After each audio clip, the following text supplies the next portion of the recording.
tape. Good. Are you gonna get the countdown?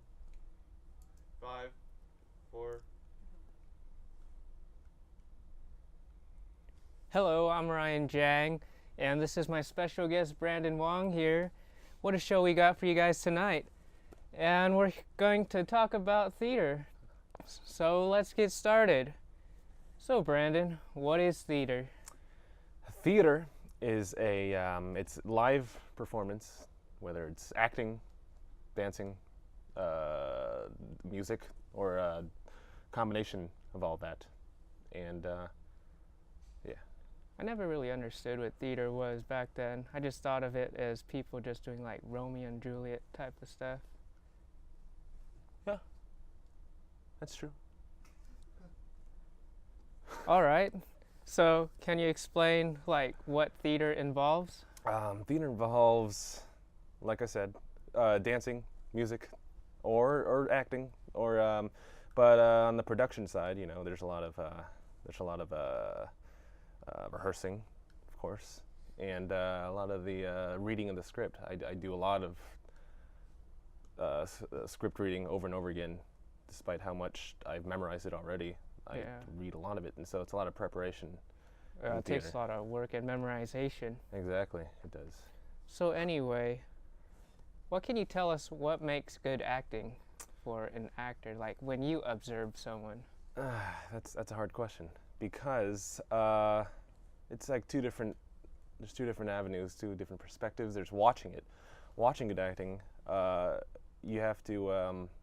It's simply just got to be believable, right? It has to look like it's like a snippet of someone's real life.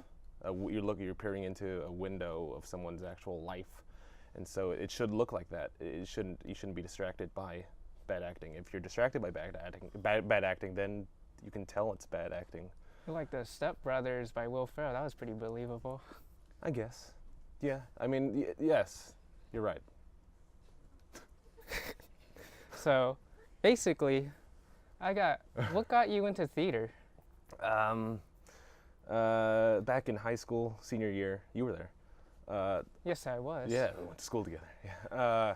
Good school. It was a good school, Trojans. Yeah. So I started the senior year. I started doing a project, filmmaking, and I made a video in which I started filmmaking and acting. And so I took that interest with me here to Chabot, without it being that strong of a motivation. But I started taking acting classes here, and slowly I began getting more and more serious about it. And it wasn't until a year and a half ago that I really started getting serious and started doing plays here. And so now it's my passion. That's great. That's a great ambition you got right there. Mm-hmm. It's scary. So how long have you been acting and performing? I just answered that. But it's been like 3 years overall. But yeah, half of that, the year and a half that I since now, a year and a half ago, that's when it really got serious. Oh, all right. Uh-huh. So that's a pretty long duration of time. Yeah, and when you think about it, it's kind of short too. For some reason, something switched, and I was like, I want to do this now, and then. That's a good thing that you know what you want to do in life now. Yeah, it is. So anyway, what are some plays and productions have you done in the past? I know you did Emerging Work. That was a pretty wonderful play. So. Mm-hmm. So, like I said, a year and a half ago, I kind of started. So, the first play I was in Particulate Matter, which is a play written by Rachel Appel, who teaches and directs and writes here. And that was the first play I was ever in. Then during that semester, I was in an Emerging Work play, like you mentioned, which are, That was a wonderful play. How did that pie taste in your face? Oh, delicious. I mean, I smelled like spoiled milk all day. Because wouldn't want to be near you. Yeah, it might have not smelled because it just went up my nose, so I always smelled it. There's that. Cream pie? It was just whipped cream. It had to be quick.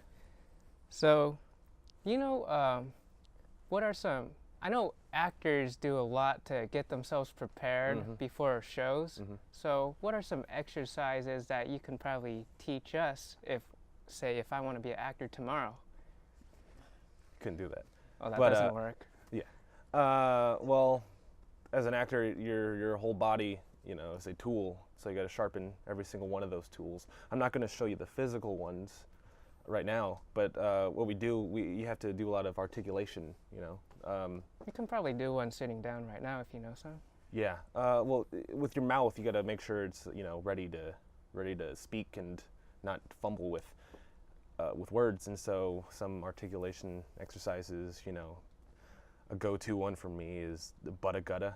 What is Just that? doing that, the butta gutta, butta gutta, butta gutta, butta gutta, butta gutta, butta gutta, butta, and just keep doing it really fast. Classic one is red leather, yellow leather. I do that Red one. leather, leather. Yeah, see, Leather. you can't be an I actor. can't do that. That's the test.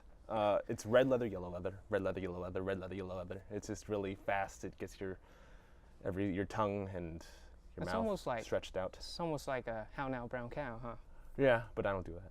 I can't do red leather. I could probably just do how now brown cow, That's cool. Yeah. Yeah. Thank you. Cows are cool. Are there any other exercises you know how actors prepare? Yeah, well, there's all that. There's a whole bunch of other tongue twisters, but when you work with your body, you just gotta warm up everything like you're about to do cardio or whatever. You gotta stretch everything so it's ready to go. You know, just warm up your arms, do some circles, big circles, small circles. It's almost like forwards. PE type of stuff. Yeah. So, here's a question for you. Mhm. Who's an actor you have as an idol? Like maybe as an idol growing up, you enjoyed watching. Mhm. Who do you idolize Just watching? one. I can't just choose one. Well, sorry, I'm gonna have to only give you one because the question's one. Well, I can't do that. So Can't have two, only one. that's impossible. I'll morph all the people that I like into one.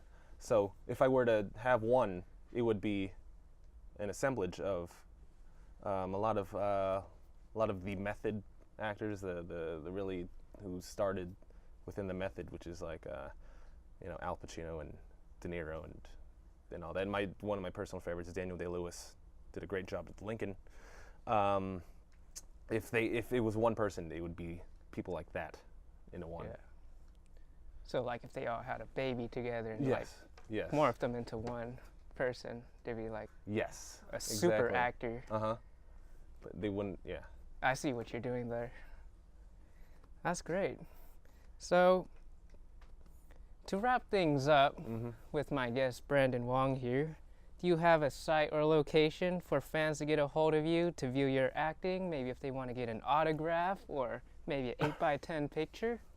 No, I don't have a website like that where you can purchase things. But I started YouTubing a while ago, and I'm not where I wanted to be with YouTube because I love YouTube, but I have a channel. It's a silver salmon because salmons are cool. Can you spell that out for the guests so they know how to reach you?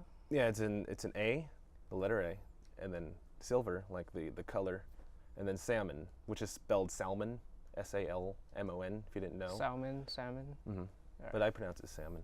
I call it salmon. Oh, cool. All It right. helps you spell it easier. All right, everyone has their own idea. So Absolutely. anyway, I would like to thank my guest Brandon Wong for coming to the show. It was an honor to have you. Nice. It was great being here. It was hard to book you because there's Yes. all the other guests out there. So thanks for watching. Apologies to Matt Damon for not being able to make it to the show. We ran out of time. And celebrity addictions will follow after this show. I'm Ryan Jang. Good night.